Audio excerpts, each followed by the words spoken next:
John Kim, what a pleasure to have you in the studio with me today. I'm so excited. Thank you. Thank you for having me. I really appreciate it. It's an honor. Oh, no, it's a tremendous honor for me too. Your work is just so important, and I love your approach, and I love what you do. So before we dive in, just tell our audience a little bit about you, who you are, and what stuff that's not in your bio. We've always all got these fantastic bios, and you have one, and they've just heard your bio. But tell us a little bit about you. What's not in your bio, and what motivates you? Man, where do I start? You got a great story. Oh, thanks. Yeah, I think we all have great stories as long as we, lean into them. I think that for me, the broad stroke is I'm a therapist who kind of went rogue about 10 years ago after just being frustrated with the clinical journey. I felt very contained. I was also going through a divorce, so I worked in everything from nonprofit to private residential centers, and then obviously private practice. And then I started a blog, and I just kind of did it for me. It was called The Angry Therapist. I was on Tumblr, and I kept feeding that because it made me feel alive. And then that kind of turned into a way of working that some people may say is unconventional. So I started to meet people at the lake. I started to meet people in coffee shops. I just kind of showed up as I was, just jeans, t-shirts. I'd go on walks with clients. And so as a therapist, I did a lot of things that you weren't supposed to do, and then I think the biggest thing is I kind of pulled the curtain back in on the internet. I started to show myself. I started to document my journey. And I think a lot of people thought it was kind of interesting that a therapist was actually talking about his feelings. I just think it's fantastic. And just the mere fact that you called it the angry therapist, that's just that's just amazing. And I love your unconventional approach. It's just, I think that's very important and very real. I think we have to meet people where they are. This whole clinical thing just isn't really real. So I love the way that you had that approach. Why did you call it the angry therapist? I just thought it was kind of funny that a therapist was angry. And I thought, and I didn't know if anyone was going to read it. It was just kind of for me. But I was also angry, in my 20s and half of my 30s. I was a very angry person. I wasn't happy. I was very lost. I was just chasing something that I thought would bring me happy. And because I didn't get it, because I didn't reach the island, I was angry, and I think that obviously was a big contribution to my, marriage not succeeding.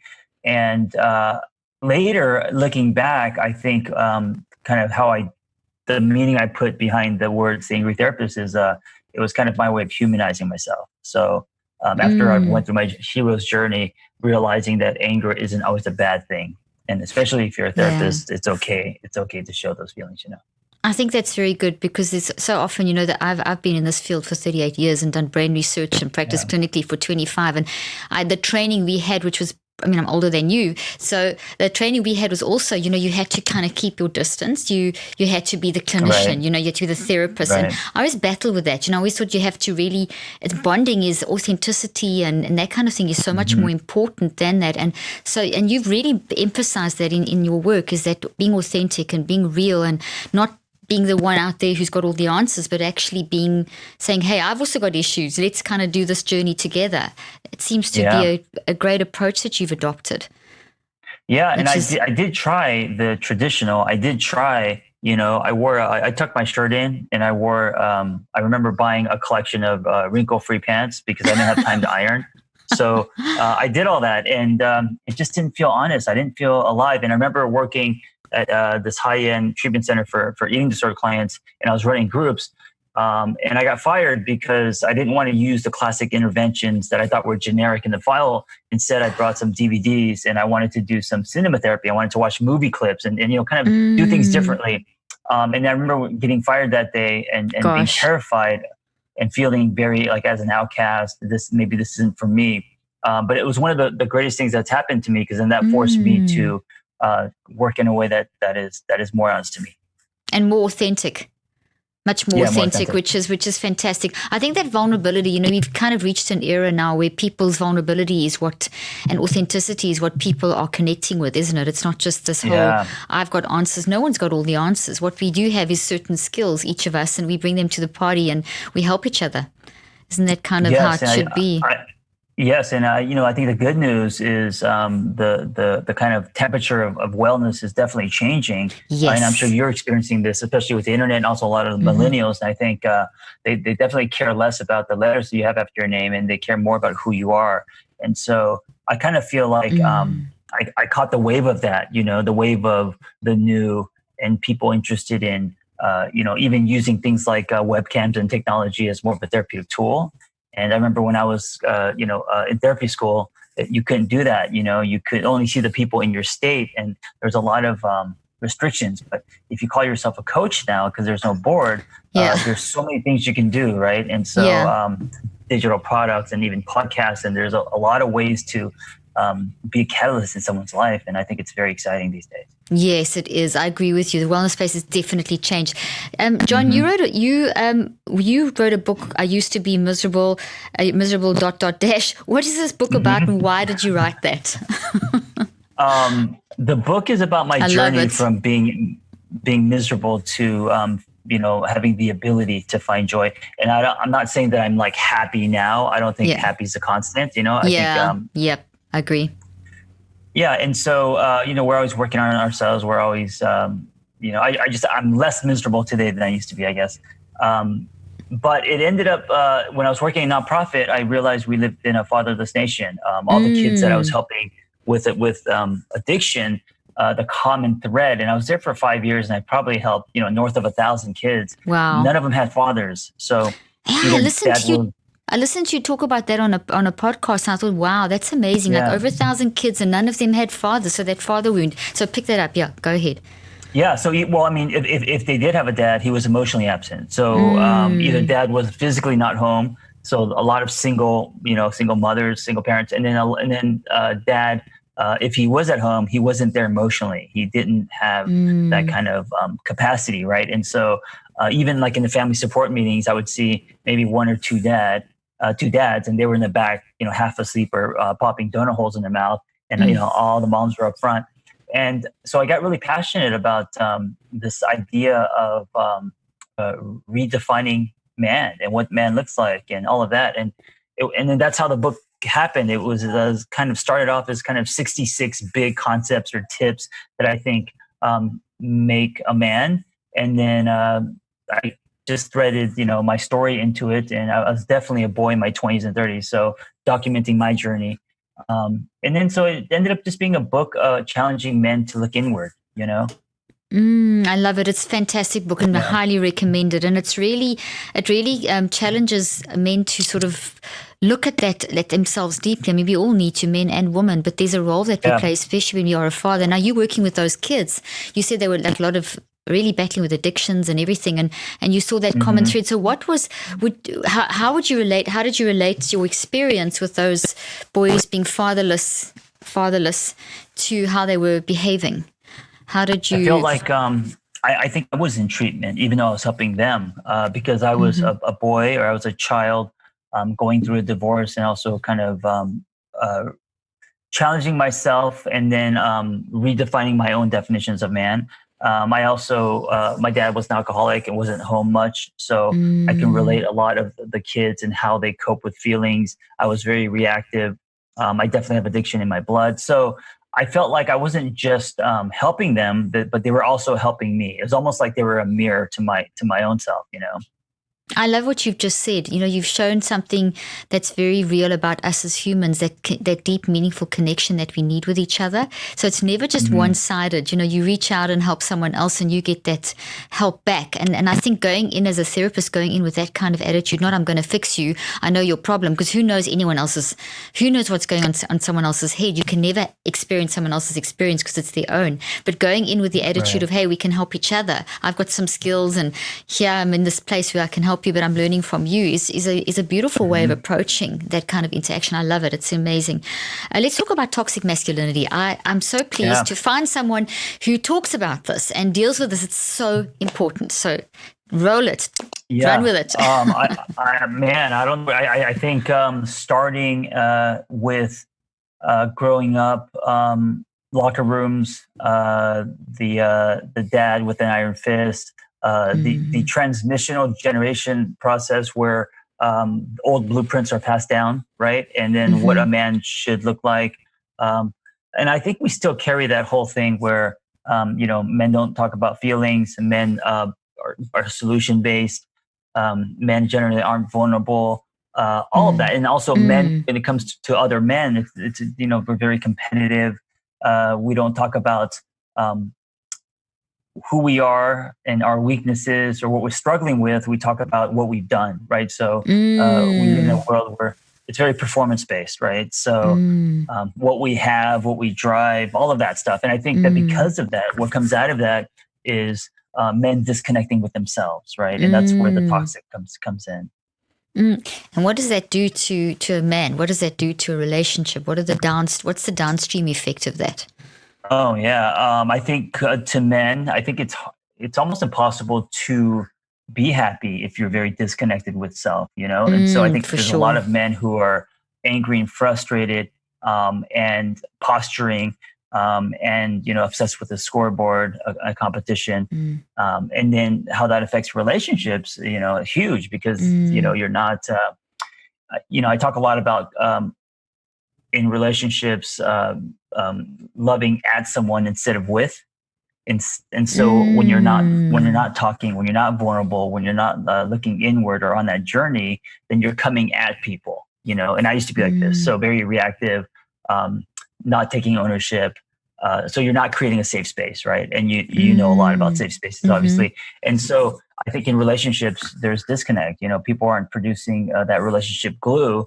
It's like the magnets have flipped, right? And so you have a lot of people on the other side who are frustrated and lonely, and feeling unheard. And so that's kind of it becomes a crowbar in a relationship. That's so good. And, if this, to come back to an earlier point and then relate it back to what you just said now, when we reach out and help others, you were reaching out to those boys and you were seeing that in those boys, and it was like a mirror to yourself, and you helped each other. One of the things I'm sure you've read the study, John, where they talk about when you reach out and help others, when you're in a dark place or you're in a bad place, you increase your own healing by a factor of anything up to 68% and more. And, that's amazing. I know, isn't that amazing? And I've just been doing a set of clinical trials, doing research on the whole mind-brain connection and how when we manage our minds in whatever, we've got to manage our mind all day long. It's something we have to do with everything, all lifestyle factors, etc. It creates such an upward trend in how we function. So I wanted to relate that to the point you said about it doesn't mean you're happy all the time, but it means that you're a lot more kind of at peace with yourself. There's the recognition that what you went through is contributing to you understand it better now. You can relate that relating to the deeper part of yourself has actually transferred that anger into a realization that I'll have ups and downs, and that's okay. And it's just how you've learned from that. And so that for me is so powerful. And I love that you've put that information into your books and things as well. In terms of emotional well-being, because that's one of the things I looked at in my clinical trials, toxic masculinity and emotional well-being. Now we've sort of given a broad statement of the impact. Can you dive a little deeper into the impact on the well-being of, like, let's say a young boy who's growing up in a very toxic masculine home, and that father, it's coming down generationally, as we know. This has been the pattern culturally, and maybe the religions, and boys don't do this, and they don't wear pink, and they don't cry, and they don't this, and they don't that. What is, in terms of their well-being, mentally, physically, relationally, can you talk a little bit more about that? Yeah, I mean, I think that especially, boys, teenagers, in high school, we're such sponges, junior high on, and we have no sense of self. We don't know who we are. We're, seeking approval and validation constantly. We just want to fit in. And so at home, if you don't have a positive male role model, if you at home, you have a dad who's absent, or maybe there's a lot of men rotating and, they're angry or abusing mom or whatever, there's a lot of confusion because, at that stage, you're just a sponge. And so you're going to absorb what you define as masculine or, as a man. And then I think there's a lot of repeated patterns from what these boys are seeing and experiencing. And then, of course, none of that works because it's all unhealthy and dysfunctional, and then also I think in school, because you want to fit in so bad, in order to fit in with cool kids or the boys who, are kind of the leaders or the cool kids or whatever, again, you're going to fall into a lot of competition, a lot of, machismo, a lot of aggressive, behavior. And so it's like we're positioned to, enter our 20s already with that kind of iron fist, very by me attitude, ego, that all that toxic masculinity, distorted definitions of what a man looks like. That's unreal. Okay, before I ask you how we break that or how it's broken, because obviously this is where you're in your field of research and work, is you have a very interesting story. And can you kind of, because you've intimated so far through all your answers about how, you battled with this yourself, with toxic masculinity and all these issues, and how working with these kids really started helping you to change. So tell us a little bit about your story, and then if you can maybe flow into how do we manage this? How do we break the cycle? What are some tips, techniques? Unfortunately, how we break it is it breaks us. Unfortunately, a lot of, for me, what broke me was the divorce, right? So usually something happens where you lose something. Maybe you lose custody. Maybe you lose a marriage. Maybe you lose a job. Like something happens where you have to look at it, It would be better, of course, if we could catch this early on. I mean, if there were classes in high school about, if there was actually toxic masculinity 101. Exactly. How to be authentic. Right. Instead of geometry and all the things that we don't use, then you could definitely catch it and break patterns and at least get, inject kids with a question and also start thinking in a different way. But because there isn't. It's like the life experiences. It's the broken hearts and the fist fights and the alcohol and all that stuff where we end up, I think, rock bottom. And that's when it breaks us and then we want to change, Don't you think also suicide is also a very big factor in that as well? Not being able, because you lose your identity to a certain extent, don't you? And then you're trying to gain, because someone who goes into those addictions and things that you've described, that's always just this, you're trying to be consumed by trying to be able to get back into that kind of balance with love and coherence and all that stuff. So we're trying to do it with something else and it doesn't work. And it keeps going down that spiral. The loss of identity is a huge contributor to suicide as well. That was just a side note.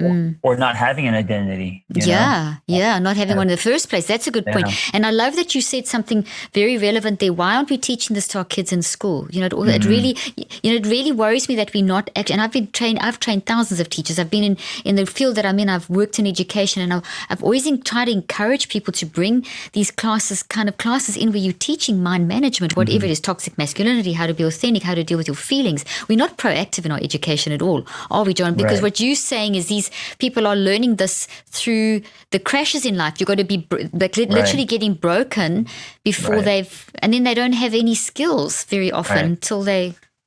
But the good news is, I think, because of the internet, now it's not just about school because we have the attention of kids online. That's true. So the invention of influencers and other people who are. Especially males talking about this topic and also females, of course, but people like Brene Brown who have, commercialized vulnerability, right? Yes. And so I think there's a lot now happening with the up and coming kids where through the internet, now they're asking questions. Now they're seeing different definitions of men. Now they're following people who, aren't toxic and actually having conversations about what healthy looks like. So I love it. That's very important. That's true. It's opened a whole new door. We've got this is where the good side of technology, everyone badmouths technology, but it has given us the ability to access different ways of thinking and different points of view and knowledge and so on. So before I want to get back to a story, and we need to remember also, I want to specifically ask you about tips for parents to help, a parent who's got like different ages of children, that the boys in their home growing up and so on. But let's hear your story a little bit because it's a great story. Yeah.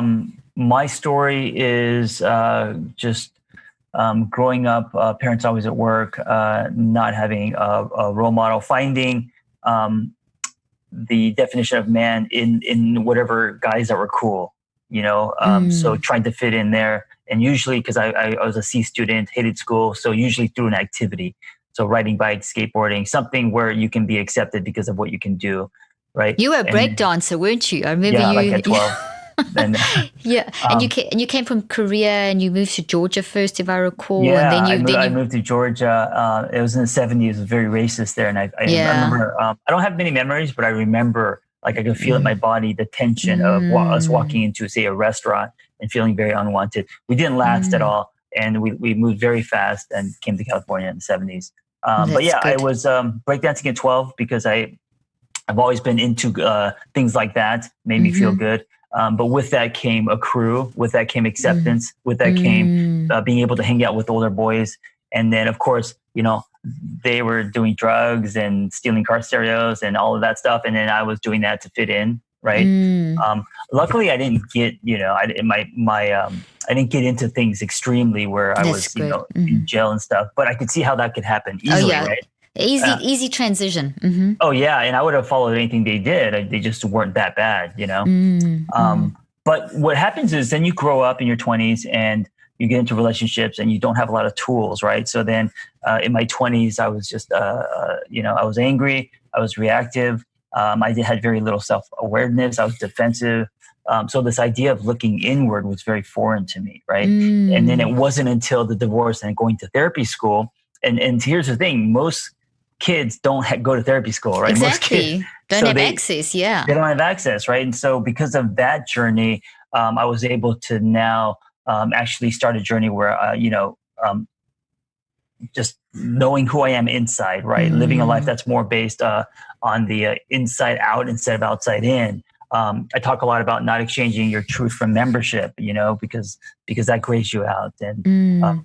all of that stuff, and it's not just a man thing. I think it's just a human thing. It's a human thing. Mm, Yeah. And so I think catching that early on, and also if you're a parent, I think the first thing that mm, you need to do is actually lead by example. So instead mm. of, telling your kids how they should be or what they should listen to and all that, I think the step one is to do it yourself. That's so good. Step one, do it yourself. So if you Yeah. got, would you, just to, sorry, I just wanted to ask you this, clarify. So doing it yourself, would you then recommend modeling if a parent is feeling like anxiety or worried about something, or they've got a lot of pressure, that they actually explain that to the kids? Because that's how I've always Yeah, approached. absolutely. Okay. Yes, Because, because if not, you're just you're not being fake. I mean, you're not being real. You're you're presenting. You're performing. You're putting out there what you think is the perfect parent, and no parent's perfect. No human's perfect. So, exactly. um, being honest and talking about things like anxiety and why mom is depressed or why dad is frustrated or what happened, including, I think, the child. That I think is a lot more powerful than pretending. I agree with you. And that's how I always would advise my patients, and how I brought my kids Yeah. up with the fact that, I'm a human, and I don't know everything. Even though I'm your mom, I'm going to make a lot of mistakes. And, I hear this is tell me so I can fix them. But also I feel pressure or whatever, and this is how I'm feeling. So verbalizing and looking deep inside myself, and then modeling that. One of the things my kids always said to me is that I taught them how to think. And I think that's very important to teach kids how to think. And I'm hearing you say that you didn't, if you don't get inside yourself and think, like you were in your 20s, you got your 20s and you weren't actually thinking inside yourself. All you wanted to do was to get this identity, and you were doing it with all these external things. Sure. And then eventually you had this massive trigger in your life with a divorce, and now then you had to go inward, and you saw these boys and you had to go inward, and you had to find John and then start building up from there again. So is that Yes, and finding John or whoever your whatever your name is, it's not a one-time thing, right? It's no because you're changing lifelong? constantly, right? And so the John at 47 today is very different than the John at 25. So this And idea of should finding be. yourself, and should be right, or if something's wrong. So when people say you got to find yourself, you're always finding yourself. I think your relationship with self, like any relationship, is sometimes good, sometimes bad, and there's an ebb and flow. And finding yourself it's not a one-time thing. I'm so glad you said that, because there is that lot of that teaching in a lot of the psychological theories and just the general pop culture and stuff that, there's this, and it's very in the religious circles, that there's this, this ultimate. And when you've reached that, then it's, the top of the pyramid kind of thing. But it's not, because I'm involved a lot in neuroplasticity research, and your brain's never the same. You constantly, your personality is being shaped. You are you, but you keep on changing, and you're involved in that shaping of that changing. Either the world shapes you, like you've just described with your life and the toxic masculinity or whatever, or you actually take control and you go along with the shaping. And often it's a very painful process at times too, isn't it? I mean, it's not like this is going to be a walk in the park. Yeah, there's going to be a lot of resistance. I got one of my first tattoos was resist nothing. I love it.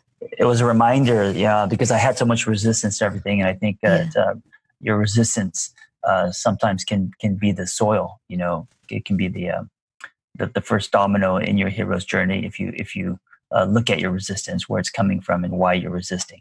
Take that a little deeper. What do you mean? Give an example of that. I like that. Resisting relationships, resisting showing yourself, resisting. It doesn't matter if it's a hard workout, right? Or it could be being vulnerable. Just constant resisting because it's coming from fear, it's coming from defense, it's coming from not wanting to, get to know who you are, or not wanting to connect with you. So I think a lot of people who are reactive resist a lot. So what we've got to do, if I'm hearing you correctly, is recognize the resistance, embrace it, and actually look at it. Stick your head in lean into it, stick your head in the pain of that resistance and find the message behind it, and then the growth will come. We've got to keep on feel the pain to grow, kind of thing. But we are definitely, wouldn't you say, we're in a society, this modern era is all about suppressing the pain, the positive psychology movement, and just the take a tablet if you feel sick. That's something that I constantly have been fighting against in my career, is we can't just, I've seen it change. I've seen this trajectory over the 38 years I've been in the field, is this trajectory from I will actually do some work to, I mustn't feel sadness, I mustn't feel pain, I must just suppress everything. And that creates a lot of problems too. I mean, I think that's also, there's almost like a paradox where people are becoming more authentic, desiring and aware of more authenticity and vulnerability, but at the same time, they're not sure if they want to feel the pain. So it's almost like a mixed message that is being received out there. Yeah, I mean, it's just denial, right? It's not wanting to look at something. And I don't think there's anything wrong with positive psychology. I think it's great, but positive psychology doesn't mean balanced. To fake. Yes, yeah, it doesn't mean to fake it, right? Exactly. It's been misinterpreted. Yeah. Right.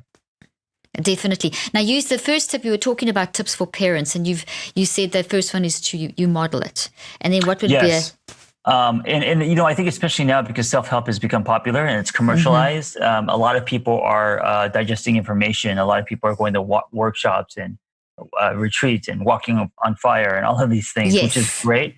But, I don't think that's enough. Like, I don't think that's working on yourself, right? I think it requires processing. I think it requires things like getting into therapy rooms and talking about things that are uncomfortable and following patterns and diving into your past and all that. Because if you're just taking in information, there isn't any processing going on. That's the problem. I find, I agree with you. I'm actually finishing a book at the moment, and that's one of the things that I've been addressing. It's my 18th book now in these mind things, and the one of those are one of the things that we are in an era where there's just everything. You can find information about every possible.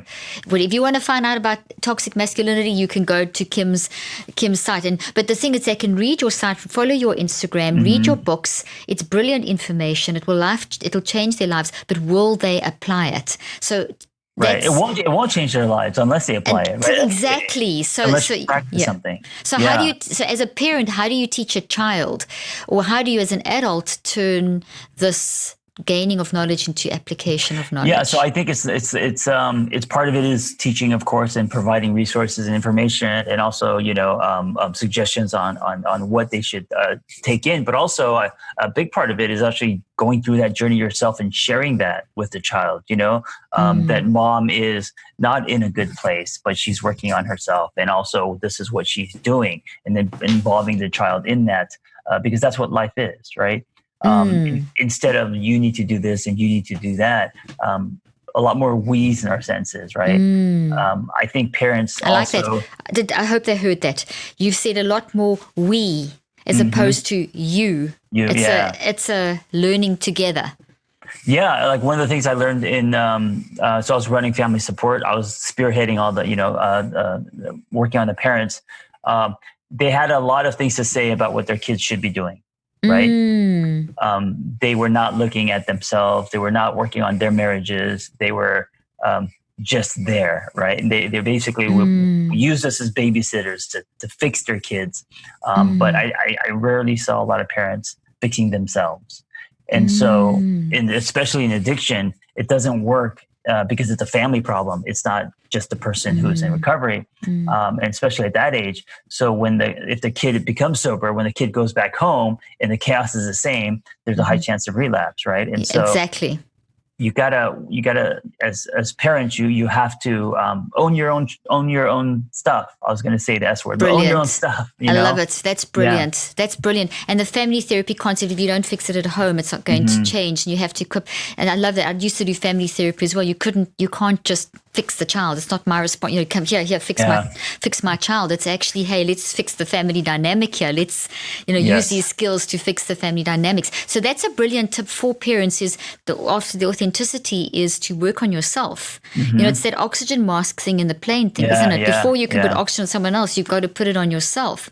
So don't you think what's contributing to toxic masculinity as well is this thing that parents know it all, they've got this automatic authority because they're parents, but if they're not living lives if they are living lives of inauthenticity and they promulgating this toxic masculinity and that kind of thing and not working on themselves and creating an environment where addictions grow, etc., that's not healthy. It's better for everyone to just be breaking down and crying and open and expressing and moving through. And But I think everything starts at home, and I think if that was happening early on, where parents were showing themselves and not presenting themselves in a way that's perfect, and a lot of we's in our senses, all that, then you have kids growing up being vulnerable. Then you have kids growing up who are not reactive and not coping in a healthier way and talking about their feelings and all that, and all of that I think will ripple where then that there won't be a lot of toxic masculinity, because they're able to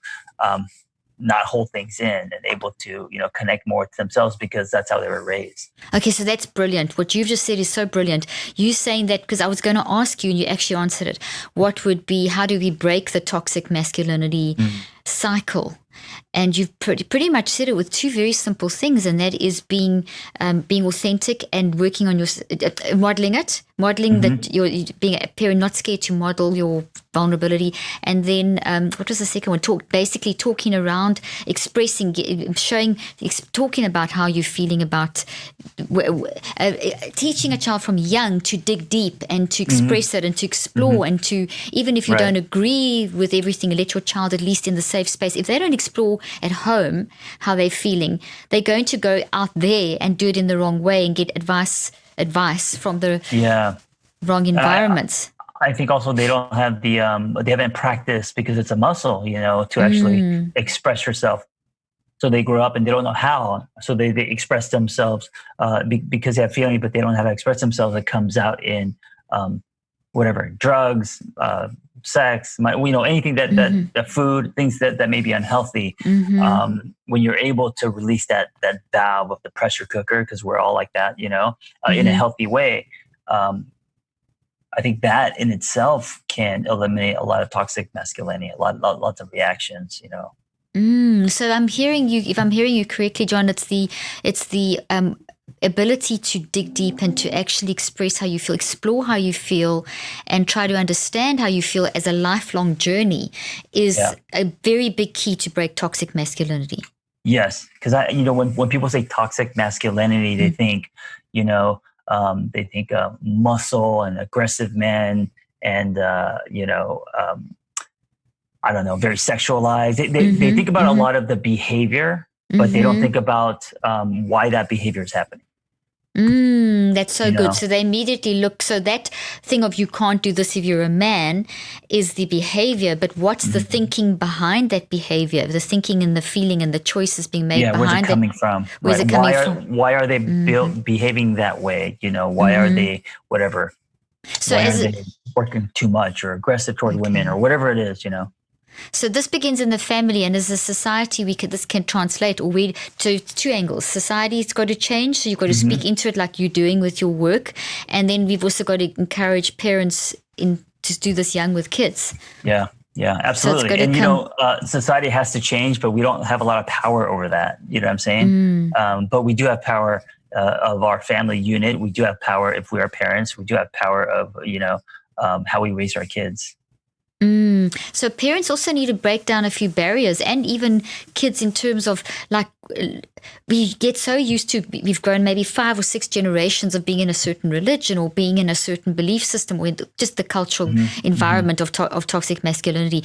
The parent needs to have the courage to say, oh, maybe this isn't the right way of doing things. Why can't my child wear a pink t-shirt if he wants to wear a pink t-shirt? I was just going to say that. I mean, just starting I was going to say, just starting with the color red and blue. Pink and blue. And what that means, and why we put bows on our daughters' heads, before they have hair, and put them in dress. I mean, all of that I think is coming from the parents and their definitions, right? So yeah, and I think that because we have these very rigid blueprints, and we put them on our children, that's going to also contribute to it. Right. Instead of allowing them to make their own definitions and allowing them to evolve and grow in their own way.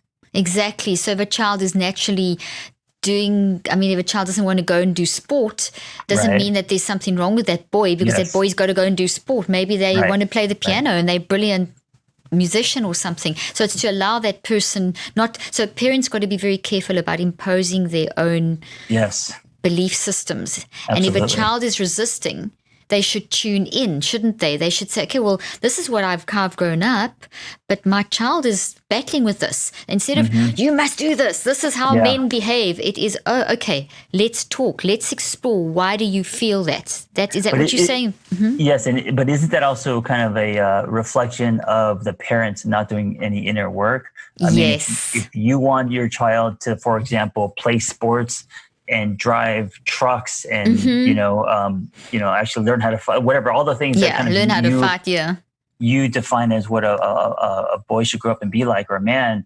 I wonder how much of that is coming from an insecurity of one's own self or lacking. I love that. So in other words, you need to ask yourself as a parent, which is an important tip, is why do I want my son to be like this? Right. Or my daughter to be, we're talking toxic masculinity, but why do I, as a mother, as a father, why are we expecting this from our child? Why can we not tune into that child's identity? What are they trying to tell us? Well, because it says something about them, and that's why. Yeah, no, I love what you're saying. This is so important. This parenting is so complex, and parenting is also not so complex. I know that sounds crazy. I got 4 big kids, and that's one of the things that I have learned is they teach me everything. And it's I grew up in a very rigid home, a very religious home, and I thought, I'm not going to do that with my kids. I'm going to be open, and sure, you make mistakes, but if we can get to that point where we can tune into our children and let them tell us, hey, I don't like what do some of my own internal work. If you have an idea, you should behave like this, and your child says, hey, no, that's not comfortable for me, not resisting and getting angry, but being able to actually say, okay, let's talk. Let me understand you. Let me get out of my mindset and don't impose mine on you. Let you, your own individual human, that would be quite an important thing to focus on, wouldn't it? Yes. And also, kind of pulling back not only to our children, but also to each other, to our partners, to our friends, to our family, and so the world would be very different if that was happening. If people were more tuned into themselves and into each other. Yes, and allowing space for other people and accepting, right, all judgments, and not trying to control people or putting your shoulds or your definitions on other people. I mean, all of that, Oh, I love what you just said. Not putting all your shoulds on other people. That's so good. Yeah, that is so powerful. Just give an example of that, just to. With our partners, what we think, how we think they should look, or what we think they should do, or what they should drive, like everything, So it's not just parents with kids. It's, I think, us to ourselves, and also to the people around us. constantly. I love what you've just said. I love everything you've said, but this is really very practical. Don't put your should-haves on yourself, on your partners, on your kids. Yeah. Okay, last question, if I can ask you one more. Yes, let's do it. What advice would you give to fathers who have sons? If one thing, oh my God, be there. Be there. Whatever that looks like for you, and as much as you can. And I know we're busy and we have people building, companies and all this stuff, but be there, be present, and I don't know. I don't think that just means to go to activities but actually engage, put the phone down, something I struggle with, right? Everything I do is on the phone. Yeah. But I think being there, being present, I think that means a lot more than teaching them something. Sometimes just sitting and watching a movie together, or just going for a walk together, or just working in the same environment. Like if you're kids doing homework and you doing something, you could sit in the same table or something and do it together. And right. Because I know it's if you create an environment where you feel a child feels that you're there, that you're around enough, it's safe, a safe space, they'll talk to you. But you can't say, okay, let's sit down and let's have a chat.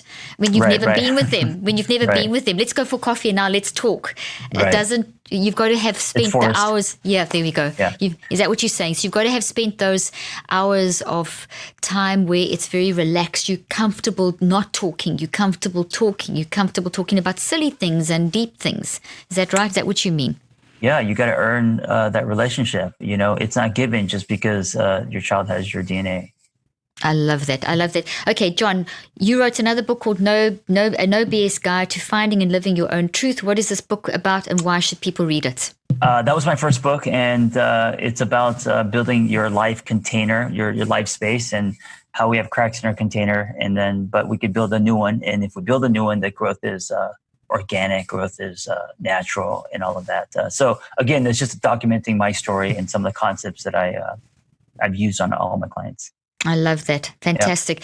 Yeah. How can people find out about you and just The Angry Therapist at The Angry Therapist on social media, or theangrytherapist.com is my website. And then we'll put we'll put that link and your books on the show notes for the podcast. And John, thank you. You've been amazing. Have you got a final word of wisdom that you'd like to impart to our viewers and listeners? God, I don't know if I have any wisdom. You got plenty. Or maybe something that you're worried about in this wellness space, or you're excited about. What can you kind of... I'm excited about how we're using this. So I just created something called the Lab, and it's basically using Zoom or other kind of technologies to connect. I love what you said earlier when you said that when we kind of work through and with other people and not alone, you said there's a 68% factor increase. Yeah, right. And so like now's the best time to connect online and use it as a positive thing. Absolutely. I love that. I agree with that, because people are worried about isolation and loneliness, but actually we're more connected than we ever have been. I interviewed an epidemiologist just recently, and I tell the statement to everyone. See, for the first time in humanity is globally facing the same common enemy, and it's forced us to connect in ways. So yes, we may be connecting. I may not physically be with you, but I'm seeing you, and there's still a connection. And so we've got to, it's not obviously the ideal. It would have been great if you could have been live in studio, but at least we're connecting, and that's what you're saying. At least we can connect and we can make the best of it. Yes, and to do it. And not just to talk about it, but to do it. John, thank you so much, and congratulations on your new 9-week-old baby. Thank you so much. Is it a girl or a boy? A girl. Lovely. What's her name? Yeah, Logan. Oh, that's so. Well, go and enjoy your baby, and thank you so much for spending this time with us. It's been fantastic. I've loved it. You will. All right, thank you.